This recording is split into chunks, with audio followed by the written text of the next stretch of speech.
गौर से सुनिए दोस्तों, क्या आपने कभी खुद से यह सवाल किया है कि अगर आपका मन आपका गुलाम बन जाए तो आप क्या नहीं कर सकते?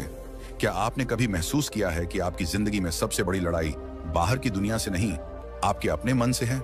सुबह उठने का मन नहीं करता, कुछ नया सीखने का मन नहीं करता, बुरी आदतें छोड़ने का मन नहीं करता, गुस्सा आ जाता है, मन भटक जाता है, काम का मन नहीं करता, और फिर दिन के अंत में पछतावा होता है कि आज भी खुद से हार गया। कभी सोचा है कि ऐसा क्यों होता है? इस वीडियो में हम उसी गहराई तक उतरेंगे जहां से ये सारा खेल शुरू होता है, आपके मन से। और बात बस समझने की नहीं है, बात है जागने की, सच को देखने की और अपने मन को साधने की। क्योंकि जिसने अपने मन को साध लिया उसने सारा संसार जीत लिया। गौतम बुद्ध ने कहा था, मन ही सब कुछ है, तुम जो सोचते हो वही बन जाते हो। अब जरा सोचिए, अगर आपका मन ही बार बार सोचता है कि मैं कमजोर हूं, मुझे नहीं आता, मेरा ध्यान नहीं लगता, तो वो सोच धीरे धीरे आपका सत्य बन जाती है। और यही है मन की सबसे बड़ी चाल। वो आपकी बनाई हुई आदतों, भावनाओं और यादों का गुलाम बन जाता है और आपको गुलाम बना देता है। मन एक बंदर की तरह है जो हर पल उछलता है, कभी भविष्य की चिंता में तो कभी अतीत के पछतावे में। आपके साथ भी होता है ना? आप कुछ करने बैठते हैं और अचानक मन कोई पुरानी बात याद दिला देता है, कोई दुख, कोई गलती, कोई डर, और फिर आप वहीं अटक जाते हैं, कुछ करते ही नहीं। आपका शरीर वहीं बैठा होता है पर मन कहां होता है कोई नहीं जानता। अब जरा सोचिए, ये वही मन है जो आपको महान बना सकता है अगर आप इसे समझ लें, इसे दिशा दे दें। क्योंकि मन खुद नहीं जानता कि क्या अच्छा है क्या बुरा है, वो तो बस जिस चीज को आप बार बार दोहराते हो उसी को सच मान लेता है। अगर आप हर रोज खुद से कहते हो, मैं कुछ नहीं कर सकता, मेरा मन नहीं लगता, मेरी किस्मत खराब है, तो मन वही दोहराएगा, वही परोसता रहेगा और आप उसी में डूबते जाओगे। पर अब वक्त आ गया है कि आप इस मन को पहचानो, इसका व्यवहार समझो, इसकी चालाकी पकड़ो और इसे खुद के अधीन करो। मनोविज्ञान कहता है कि हमारे 95% निर्णय हमारे अवचेतन मन से लिए जाते हैं। यानी हम जो सोचते हैं, जो महसूस करते हैं, उसका बड़ा हिस्सा हमें पता भी नहीं चलता और फिर भी वही हमारे जीवन की दिशा तय करता है। यानी अगर आपने अपने मन को सही प्रशिक्षण नहीं दिया तो वो बिना आपकी मर्जी के आपको वहां ले जाएगा जहां आप कभी नहीं जाना चाहते थे। अब एक बात ध्यान से समझो, अगर आपका मन ही नियंत्रण में नहीं है तो दुनिया का कोई लक्ष्य, कोई रिश्ता, कोई सफलता आपको संतोष नहीं दे सकती। क्योंकि उस सब को जीने के लिए सबसे पहले जिस चीज की जरूरत है वो है मन की स्थिरता। आधुनिक विज्ञान भी यही कहता है, दिमाग की वायरिंग और फायरिंग, यानी आप जैसे सोचते हो वैसे ही आप बनने लगते हो।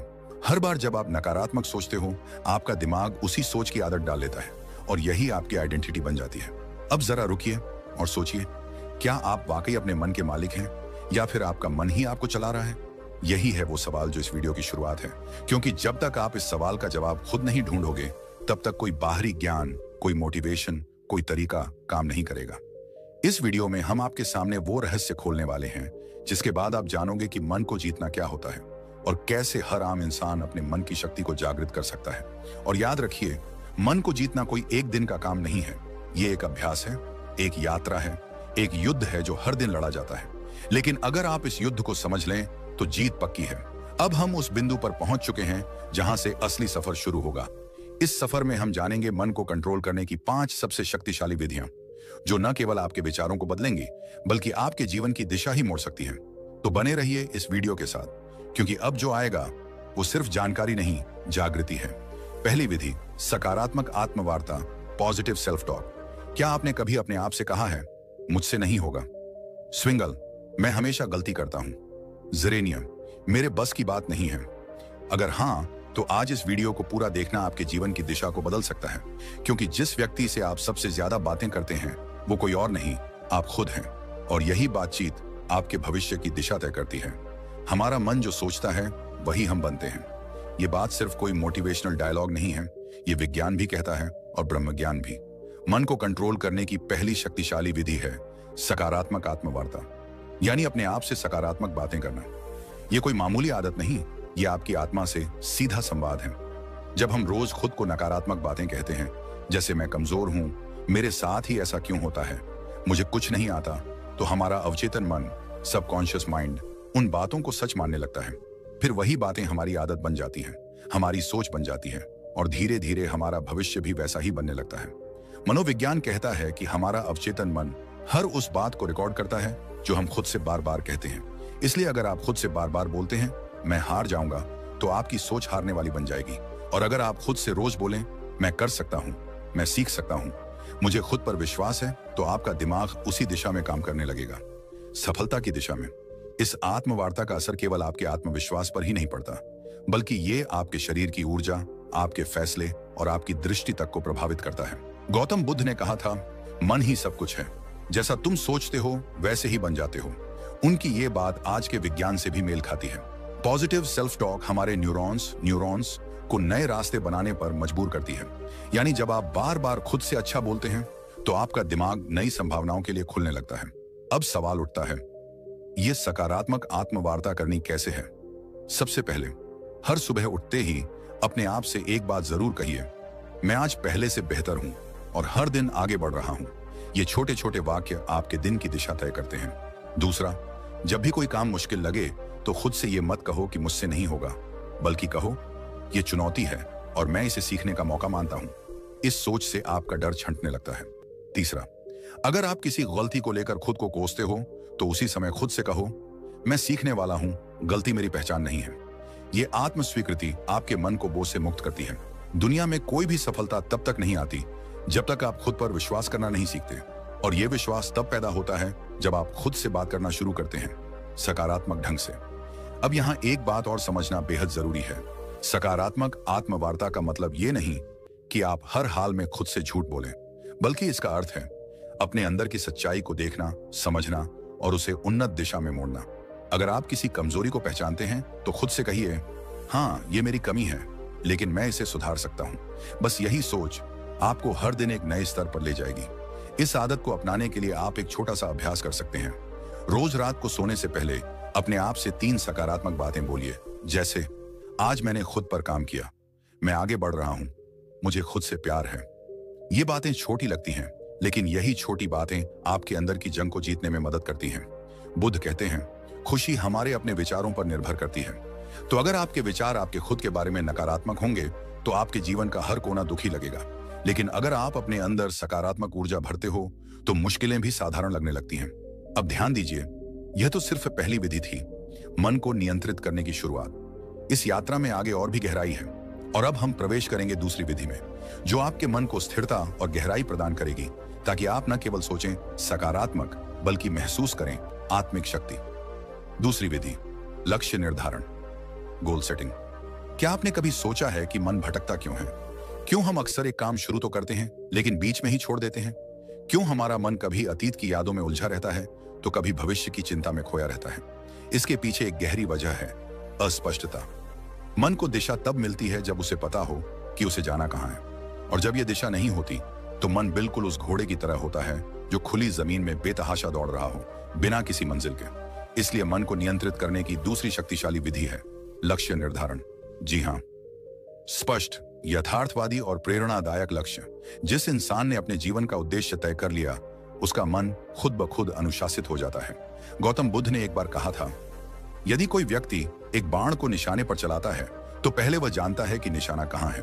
उसी प्रकार जीवन को सही दिशा में ले जाने के लिए मनुष्य को पहले अपने लक्ष्य को जानना चाहिए। यह बात सिर्फ बौद्ध दर्शन में नहीं, बल्कि आधुनिक मनोविज्ञान में भी साफ साफ कही जाती है। मनोवैज्ञानिक कहते हैं कि जब आप स्पष्ट लक्ष्य बनाते हैं तो आपका मस्तिष्क एक केंद्र बिंदु ढूंढ लेता है। यह केंद्र बिंदु दिमाग को एक ही दिशा में सोचने, योजना बनाने और मेहनत करने के लिए प्रेरित करता है। जिस तरह से जीपीएस लोकेशन डाले बिना रास्ता नहीं दिखाता, उसी तरह लक्ष्य के बिना आपका मन आपको कहीं नहीं ले जाएगा, या फिर किसी ऐसी जगह पहुंचा देगा जहां आप कभी जाना ही नहीं चाहते थे। यहां पर एक महत्वपूर्ण तथ्य आता है, रेटिकुलर एक्टिवेटिंग सिस्टम, RES। यह हमारे मस्तिष्क का एक खास सिस्टम होता है जो हमें सिर्फ उन्हीं चीजों पर ध्यान देने देता है जो हमारे लक्ष्य से जुड़ी होती हैं। उदाहरण के लिए, अगर आप सोचते हैं कि मुझे एक लेखक बनना है, तो अचानक आपको किताबें, लेखन से जुड़ी जानकारी और अवसर खुद ही दिखने लगते हैं। यह कोई जादू नहीं है, यह आपका लक्ष्य और दिमाग का आपसी तालमेल है। अब सवाल यह है, लक्ष्य कैसा होना चाहिए? कई बार लोग बहुत बड़े बड़े लक्ष्य बना लेते हैं, लेकिन वो इतने धुंधले और अनियोजित होते हैं कि दिमाग उन्हें समझ ही नहीं पाता। इसलिए पहला कदम है अपने लक्ष्य को स्पष्ट और यथार्थवादी बनाना। उदाहरण के लिए, अगर आप कहते हैं मुझे सफल बनना है, तो यह बहुत ही धुंधला लक्ष्य है।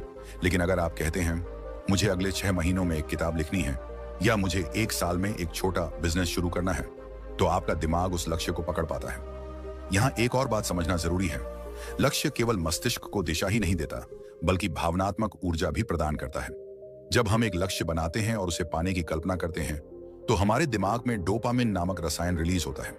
यह रसायन हमें खुशी, प्रेरणा और एक सकारात्मक ऊर्जा देता है। यानी लक्ष्य केवल मन को रोकता नहीं, बल्कि उसे चलने की सही प्रेरणा भी देता है। अब एक और सवाल उठता है, क्या एक लक्ष्य ही काफी है? तो इसका उत्तर है नहीं। लक्ष्य का विभाजन होना चाहिए। दीर्घकालिक लॉन्ग टर्म, मध्यकालिक मिड टर्म और लघुकालिक शॉर्ट टर्म।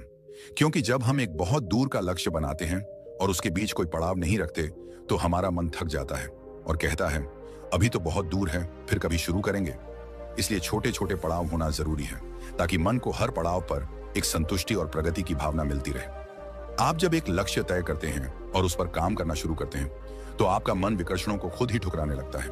जैसे ही आपका ध्यान भटकता है, दिमाग आपको याद दिलाता है हमारा लक्ष्य अभी अधूरा है, और यहीं से शुरू होता है मन पर नियंत्रण।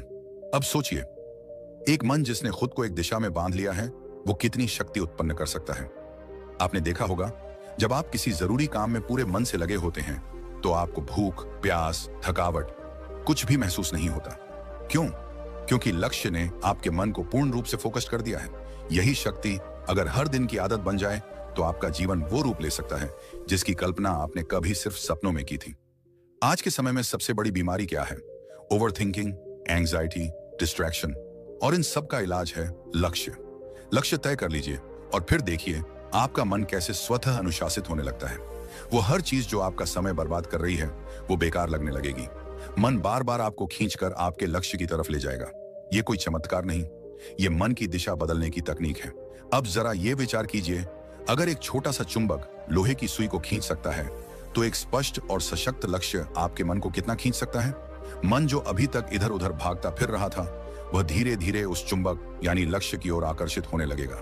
गौतम बुद्ध ने कहा था, मन अत्यंत चंचल है, लेकिन यदि उसे साध लिया जाए तो वह आपके सबसे बड़े शत्रु को भी मित्र बना सकता है। इस साधना का पहला चरण था आत्मवार्ता और दूसरा लक्ष्य निर्धारण। ये दोनों विधियां मिलकर आपके मन को भीतर से पुनः प्रशिक्षित करती हैं। ये उसे एक नए रास्ते पर चलाना सिखाती हैं, जहां दिशा है, उत्साह है और स्पष्टता है। तो अगर आप चाहते हैं कि आपका मन आपकी बात माने, तो सबसे पहले आप उसे बताइए कि कहां जाना है। फिर देखिए कैसे वो रास्ता खुद बनाने लगता है। और यही से शुरू होती है वास्तविक आत्मशक्ति की यात्रा। दोस्तों, क्या आप जानते हैं कि हमारा मन सबसे अधिक बेचैन तब होता है जब हमारे पास समय की कोई योजना नहीं होती, जब हम हर काम को टालते जाते हैं, जब दिन रात सिर्फ भाग दौड़ बनकर रह जाते हैं, लेकिन फिर भी मन शांति को नहीं छू पाता। तब असल में दिक्कत समय की नहीं होती, बल्कि उस समय के प्रबंधन की होती है। और यहीं से शुरू होती है मन को काबू में रखने की तीसरी शक्तिशाली विधि, समय प्रबंधन। आज हम जिस दुनिया में जी रहे हैं, वहां व्यस्त रहना एक ट्रेंड बन गया है। लेकिन व्यस्त होना और व्यस्तता का प्रबंधन कर पाना, ये दोनों एक जैसी चीजें नहीं है। अगर आप दिन भर बहुत कुछ करते रहते हैं, लेकिन अंत में थक कर गिर पड़ते हैं और खुद से ही नाराज रहते हैं, तो यकीन मानिए आप समय को नहीं चला रहे, समय आपको चला रहा है। और जब समय हमें चलाने लगे, तो मन खुद ब खुद बेचैन, चिंतित और थका हुआ महसूस करता है। हमारा मस्तिष्क तब सबसे अच्छा काम करता है जब वह जानता है कि अगला कदम क्या है। मन को दिशा चाहिए, स्पष्टता चाहिए, और वह स्पष्टता आती है अच्छे समय प्रबंधन से। जब आप हर काम के लिए एक उचित समय निर्धारित कर देते हैं, जब आप जानते हैं कि किस काम को कब करना है, तो आपका मन खुद ब खुद शांत रहता है, क्योंकि उसे पता है अब कुछ भी अनियंत्रित नहीं है। समय प्रबंधन केवल घड़ी की सुइयों को देखने का नाम नहीं है। यह एक विज्ञान है, एक कला है और साथ ही एक साधना है। अगर आपने इसे साध लिया, तो आप केवल अपने दिन को नहीं, अपने जीवन को, अपने भाग्य को और अपने मन को भी साध लेंगे। आधुनिक मनोविज्ञान कहता है कि जब हम अपने दिन की योजना बनाते हैं और उसे फॉलो करते हैं, तो हमारा ब्रेन डोपामिन नामक एक रसायन छोड़ता है, जो हमें संतुष्टि और ऊर्जा का एहसास कराता है। ये वही रसायन है जो तब निकलता है जब हम कोई उपलब्धि प्राप्त करते हैं। यानी यदि आप हर सुबह अपनी दिनचर्या तय कर लेते हैं और दिन के अंत में उस पर टिके रहते हैं, तो आपका मस्तिष्क आपको एक सफल व्यक्ति की अनुभूति देता है, जिससे आत्मविश्वास बढ़ता है, चिंता घटती है और मन शांत होता है। अब बात करें ब्रह्म ज्ञान की, तो हमारे प्राचीन ग्रंथों में भी समय को सबसे बड़ा गुरु माना गया है। वेदों में कहा गया है, कालो ही परमम बलम, अर्थात समय ही सबसे बड़ी शक्ति है। जो इस शक्ति के साथ चलना सीख लेता है, उसके लिए कोई भी लक्ष्य असंभव नहीं रह जाता। गौतम बुद्ध भी समय के महत्व को भली भांति समझते थे। उन्होंने एक जगह कहा था, जो व्यक्ति एक क्षण को भी व्यर्थ नहीं जाने देता, वह जीवन को पूर्णता के साथ जीता है। बुद्ध के अनुसार जीवन की सच्ची शांति तभी संभव है जब हम हर क्षण में जागरूक रहें, हर पल का उपयोग करें। उन्होंने एक और अद्भुत बात कही थी, भविष्य की चिंता मत करो, भूतकाल के पछतावे में मत रहो, वर्तमान क्षण में जियो, क्योंकि यहीं पर जीवन है। समय प्रबंधन हमें वर्तमान में केंद्रित रहने की कला सिखाता है। जब हम अपने कार्यों को समयबद्ध करते हैं तो हम अपने मन को अनावश्यक विचारों और चिंता से बचाते हैं। इससे मन न तो अतीत की गलियों में भटकता है, न भविष्य की अनिश्चितता में उलझता है। वह ठहरता है, जागता है और नियंत्रण में आता है। आधुनिक समय में अगर कोई व्यक्ति कहता है मेरे पास समय नहीं है, तो असल में वह कह रहा है मेरे पास प्राथमिकता तय करने की कला नहीं है। क्योंकि सच ये है कि हम सबके पास एक ही दिन के 24 घंटे हैं। अंतर केवल इस बात में है कि कोई उन्हें कैसे उपयोग करता है। कोई उस समय से अपने सपनों का महल बना लेता है, तो कोई उसी समय को टालमटोल और आलस्य में गंवा देता है। एक और मनोवैज्ञानिक शोध यह बताता है कि जब कोई व्यक्ति अपने कामों को प्रॉपर टाइम फ्रेम में बांट देता है, तो उसकी निर्णय लेने की शक्ति और आत्मनियंत्रण सेल्फ कंट्रोल में 35% तक की वृद्धि देखी जाती है। यानी समय की सही योजना न केवल काम में सहायता करती है, बल्कि मनोबल और मानसिक स्थिरता को भी बढ़ाती है। अब सोचिए, अगर हर सुबह उठकर आप केवल इतना जान लें कि आज का दिन आपके हाथ में है और आपको इसे इस प्रकार जीना है कि शाम तक आपका मन थक कर नहीं बल्कि तृप्त होकर सोए, तो कितना बदल जाएगा आपका जीवन। आप स्वयं अनुभव करेंगे कि मन अब उतना बेकाबू नहीं है, विचारों का शोर कम हो रहा है और एक गहरी स्पष्टता जन्म ले रही है। समय का सही प्रबंधन एक तरह से अपने आप से किया गया सबसे सुंदर वादा है कि मैं अपने जीवन को अनमोल मानता हूं और इसे यूं ही व्यर्थ नहीं जाने दूंगा। और जब यह भाव मन में दृढ़ हो जाता है, तब मन भी उसी अनुरूप काम करता है, वह आपके नियंत्रण में आने लगता है। तो यदि आप अपने मन को नियंत्रित करना चाहते हैं, शांत और स्थिर बनाना चाहते हैं, तो अपनी दिनचर्या को पुनः रचिए, हर घंटे का हिसाब रखिए और सबसे जरूरी, हर पल को पूरी जागरूकता और गहराई से जीने की आदत डालिए। जब मन देखेगा कि आप समय का सम्मान कर रहे हैं, तो वह भी आपको सम्मान देगा। दोस्तों, क्या आप जानते हैं, हम सबके भीतर एक ऐसी शक्ति है जो अगर जाग जाए तो न कोई डर टिक सकता है, न कोई चिंता, न कोई भ्रम। लेकिन अफसोस की बात यह है कि आज की भाग दौड़ भरी जिंदगी में हम उस शक्ति से बिल्कुल कट चुके हैं। मन एक भटकती हुई हवा बन गया है, कभी अतीत के पछतावे में उलझा हुआ, तो कभी भविष्य की चिंता में डूबा हुआ। और यही सबसे बड़ा कारण है मानसिक अशांति का, नींद ना आने का, अकेलेपन का और आत्मविश्वास की कमी का। आज हम बात करने जा रहे हैं ध्यान की, यानी मेडिटेशन की। ये सिर्फ कोई साधना नहीं, ये कोई ट्रेंड नहीं, ये कोई वेस्टर्न तकनीक नहीं, बल्कि ये हमारी ही आत्मा का द्वार है, जिससे होकर हम अपने भीतर के सच्चे स्वरूप तक पहुंच सकते हैं। हर दिन कुछ ही मिनट का ध्यान आपके पूरे जीवन की दिशा बदल सकता है। और यह कोई अतिशयोक्ति नहीं है, ये विज्ञान भी मान चुका है और ब्रह्म ज्ञान भी बार बार इसी बात की पुष्टि करता है। जब आप ध्यान करते हैं तो सबसे पहले जो होता है वो यह कि आपका मन स्थिर होता है। वह मन जो अभी तक बंदर की तरह इधर उधर कूद रहा था, वह शांत हो जाता है। और जब मन शांत होता है, तभी तो आप अपने विचारों को स्पष्ट देख सकते हैं। ये क्लैरिटी ऑफ थॉट्स ही आपकी हर समस्या का हल है, क्योंकि समस्या से ज्यादा परेशान करने वाला तो भ्रम होता है, और भ्रम तब टूटता है जब विचारों में स्पष्टता आती है। आज मनोवैज्ञानिक भी कहते हैं कि जब कोई व्यक्ति रोज 10 से 15 मिनट ध्यान करता है, तो उसका एमिग्डाला, जो हमारे मस्तिष्क का वह हिस्सा है जो डर और चिंता को नियंत्रित करता है, वो छोटा होने लगता है और इससे व्यक्ति का इमोशनल रिस्पॉन्स सुधरने लगता है। मतलब यह कि जो बात पहले आपको बहुत जल्दी गुस्सा दिला देती थी, वही बात अब शायद आपको हंसी में टालने की शक्ति दे दे। जो पहले आपकी नींद छीन लेती थी, वही अब आपको गहरी नींद में डुबा दे। ध्यान कोई दिखावा नहीं है, ये एक आंतरिक प्रक्रिया है और यह तभी फल देती है जब आप इसे श्रद्धा और नियमितता से करते हैं। जैसे शरीर के लिए व्यायाम जरूरी है, वैसे ही मन के लिए ध्यान एक आवश्यकता है। ये कोई विकल्प नहीं, बल्कि मानसिक स्वच्छता का मूल आधार है। अब जरा एक पल रुकिए और अपने भीतर झांकिए, बिना किसी आवाज के, बिना किसी शब्द के, बस खुद के साथ कुछ पल बिताने की कोशिश कीजिए।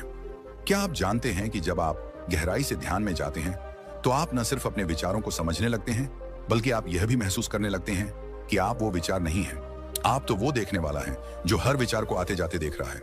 गौतम बुद्ध ने ध्यान को जीवन का मूल बताया। उन्होंने कहा, ध्यान ही एकमात्र रास्ता है जिससे तुम अपने भीतर की आग को बुझा सकते हो। उन्होंने वर्षों तक मौन साधना की, अपने विचारों को परखा और उसी गहराई से उन्होंने संसार को बताया कि मनुष्य का दुख किसी बाहरी कारण से नहीं होता, बल्कि उसके मन की अस्थिरता ही उसका सबसे बड़ा शत्रु है। और इस शत्रु को हराने का एकमात्र रास्ता ध्यान है। बुद्ध के अनुसार ध्यान तुम्हें साक्षी बनाता है, और जब तुम साक्षी हो जाते हो, तब तुम अपने डर को भी, अपने क्रोध को भी, अपनी व्यथा को भी बाहर से देख सकते हो। और यही दूरी ही तो है मुक्ति की शुरुआत। आज जितना समय हम बाहरी चीजों पर खर्च कर देते हैं, मोबाइल स्क्रॉलिंग, टीवी देखना या बेवजह की बातचीत, अगर उसी में से हम सिर्फ 15 मिनट अपने लिए, अपने मन के लिए दे दें, तो सोचिए हमारा जीवन कितना बदल सकता है। ध्यान करने के लिए किसी विशेष स्थान या किसी विशेष पद्धति की आवश्यकता नहीं। बस शांति हो, एक कोना हो और हो थोड़ी सी इच्छा खुद को समझने की, खुद से मिलने की। आप चाहे तो आंखें बंद करें, अपनी सांसों पर ध्यान दें, चाहे तो ओम का उच्चारण करें, चाहे तो सिर्फ मौन रहें। तरीका कोई भी हो सकता है, लेकिन परिणाम हमेशा एक ही मिलेगा, शांति, गहराई और भीतर की शक्ति। ध्यान हमें सिखाता है कि शांति बाहर नहीं, भीतर है। ध्यान हमें सिखाता है कि समाधान कोई और नहीं देगा, हमें खुद ही खोजना होगा। ध्यान हमें सिखाता है कि जब तक तुम अपने मन पर नियंत्रण नहीं करते, तब तक कोई भी चीज तुम्हें पूरी तरह संतुष्टि नहीं दे सकती, न दौलत, न रिश्ते, न सफलता। और अंत में एक बात जो सबसे जरूरी है, ध्यान कोई एक बार का प्रयोग नहीं है, यह एक निरंतर यात्रा है। जैसे जैसे आप इस यात्रा में आगे बढ़ेंगे, वैसे वैसे आप खुद को उस रूप में जानने लगेंगे जो आप वास्तव में हैं। आप पाएंगे कि आप सिर्फ एक शरीर नहीं, एक नाम नहीं, एक पहचान नहीं, बल्कि आप शुद्ध चेतना हैं, शुद्ध शक्ति हैं। और जब यह बोध हो जाता है, तब मन पर नियंत्रण कोई कठिन कार्य नहीं लगता। तब चिंता मिट जाती है, तब डर भाग जाता है, तब भीतर से आवाज आती है, अब तुम मुक्त हैं। और ठीक यहीं से हमारी अगली विधि की शुरुआत होती है, जो इस शुद्ध चेतना को और अधिक गहराई से पहचानने की ओर हमें ले जाएगी। जब जीवन की आपाधापी हमें थका देती है, जब विचारों का शोर इतना बढ़ जाता है कि अपने ही मन की आवाज सुनना मुश्किल हो जाता है, तब हम अक्सर मानसिक शांति की तलाश में भटकते हैं। हर कोई यही सोचता है, कैसे अपने मन को काबू में लाया जाए, कैसे इस बेचैनी से बाहर निकला जाए, कैसे अपने जीवन को फिर से संतुलित किया जाए। आज हम बात कर रहे हैं उसी खोज के अंतिम पड़ाव की, मन को कंट्रोल करने की 5 शक्तिशाली विधियों में से 5वीं विधि की, जो दिखने में सरल है लेकिन इसके पीछे छुपी है अनंत शक्ति। यह विधि है शारीरिक व्यायाम, यानी रेगुलर फिजिकल एक्सरसाइज। अब आप सोचेंगे कि इसमें ऐसा क्या खास है, क्या वाकई शारीरिक व्यायाम से मन शांत हो सकता है? तो चलिए आज हम इस पर गहराई से बात करते हैं, सिर्फ शब्दों से नहीं, बल्कि विज्ञान, प्राचीन ज्ञान और अनुभव से जुड़े तथ्यों के आधार पर। सबसे पहले यह समझिए कि हमारे मन और शरीर का रिश्ता कितना गहरा है। जब शरीर में कोई बदलाव होता है तो उसका सीधा असर मन पर पड़ता है, और जब मन में कुछ चलता है तो शरीर भी उसका असर झेलता है। इसीलिए अगर आप अपने मन को नियंत्रित करना चाहते हैं तो शरीर को अनदेखा नहीं कर सकते। आधुनिक विज्ञान कहता है कि जब हम व्यायाम करते हैं, चाहे वो तेज चलना हो, योग हो, दौड़ना हो या कोई खेल, तो हमारा मस्तिष्क एंडोर्फिन्स नामक रसायन छोड़ता है, जिसे फील गुड हार्मोन्स कहा जाता है। यह वही रसायन है जो हमें सुकून देता है, तनाव को कम करता है और मन को स्थिर करता है। यही कारण है कि जो लोग रोजाना व्यायाम करते हैं, वे मानसिक रूप से ज्यादा स्थिर, शांत और सकारात्मक बने रहते हैं। अब अगर हम प्राचीन ब्रह्म ज्ञान की ओर देखें, तो वेदों और उपनिषदों में भी कहा गया है, शरीर माध्यम खलु धर्म साधनम, अर्थात यह शरीर ही धर्म पालन का पहला साधन है। जब शरीर स्वस्थ होगा, तभी मन भी अनुशासित होगा और जीवन का लक्ष्य प्राप्त कर पाना संभव होगा। गौतम बुद्ध के जीवन में भी इसका विशेष महत्व देखने को मिलता है। बुद्ध ने अपने शिष्यों को केवल ध्यान और उपदेश ही नहीं दिए, बल्कि उन्हें नियमित रूप से चलने, शरीर को सक्रिय रखने और अपने शरीर के साथ अपने मन का भी ध्यान रखने की शिक्षा दी। जीवन में मध्य मार्ग अपनाओ, यह बुद्ध का सबसे बड़ा संदेश था। न तो शरीर को इतना थकाओ कि वह टूट जाए, और न ही उसे इतना आराम दो कि वह जड़ हो जाए। संतुलन ही असली साधना है। ध्यान दीजिए, जब आप थके हुए होते हैं, तनाव में होते हैं या क्रोध में होते हैं, तो आपका शरीर कैसा हो जाता है? आपकी सांसें तेज चलने लगती हैं, मांसपेशियां कस जाती हैं, नींद उड़ जाती है और पेट में गड़बड़ी होने लगती है। यह सब शरीर के अंदर का संकेत है कि मन ठीक नहीं चल रहा। लेकिन जैसे ही आप व्यायाम करते हैं, श्वास गहरी होती है, शरीर में ऊर्जा दौड़ती है, नींद सुधरती है और मन हल्का लगने लगता है। इसका एक और गहरा पक्ष है जो बहुत कम लोग समझते हैं। जब आप व्यायाम करते हैं तो आप अपने शरीर से जुड़ते हैं। उस क्षण आप वर्तमान में होते हैं, अभी और यही है being in the present moment, जो कि ध्यान का सबसे मूल सिद्धांत है। और जब आप इस तरह से हर दिन अपने शरीर के साथ उपस्थित रहते हैं, तो धीरे धीरे आपका मन भी आपके नियंत्रण में आना शुरू करता है। व्यायाम का मतलब सिर्फ जिम जाना या भारी वजन उठाना नहीं है। यह तो आपकी दिनचर्या का एक हिस्सा बन सकता है, जैसे सुबह की सैर, सूर्य नमस्कार, प्राचीन योगासनों का अभ्यास या यहाँ तक कि खेतों में काम करना भी एक तरह का व्यायाम है। सवाल यह नहीं है कि आप क्या करते हैं, सवाल यह है कि आप कितनी नियमितता से करते हैं और कितनी श्रद्धा से करते हैं। और एक बात हमेशा याद रखें, जब आप अपने शरीर को रोज सुधारते हैं, तो आप अनजाने में अपने मन को भी मन को नियंत्रित करना कोई एक दिन का काम नहीं है। ये एक यात्रा है, आत्मज्ञान की, अनुशासन की और अपने भीतर की शक्ति को पहचानने की। जब आप अपने मन को समझना शुरू करते हैं, उसे दिशा देना सीखते हैं, तो आप खुद महसूस करेंगे कि जीवन में कितनी शांति, स्पष्टता और ऊर्जा आ गई है। आज से ही छोटी शुरुआत करें, ध्यान करें, अपनी सांसों पर ध्यान दें, अपने विचारों को देखें और हर दिन खुद से जुड़ने का प्रयास करें। 1 दिन, 2 दिन, 1 हफ्ता और धीरे धीरे आप अपने भीतर के उस मौन को महसूस करेंगे जो अब तक बाहर की दुनिया के शोर में खो गया था। और याद रखिए, मन पर विजय ही जीवन की सबसे बड़ी जीत होती है।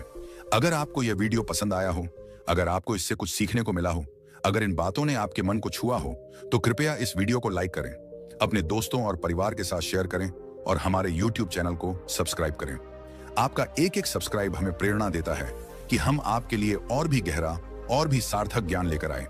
हमारा उद्देश्य सिर्फ वीडियो बनाना नहीं, बल्कि आपके जीवन में एक सकारात्मक बदलाव लाना है। तो जुड़िए हमारे साथ इस आत्मविकास की यात्रा में, क्योंकि आने वाले वीडियो में हम बात करेंगे एक ऐसे विषय पर जो आपके जीवन के हर कोने को रोशन कर सकता है।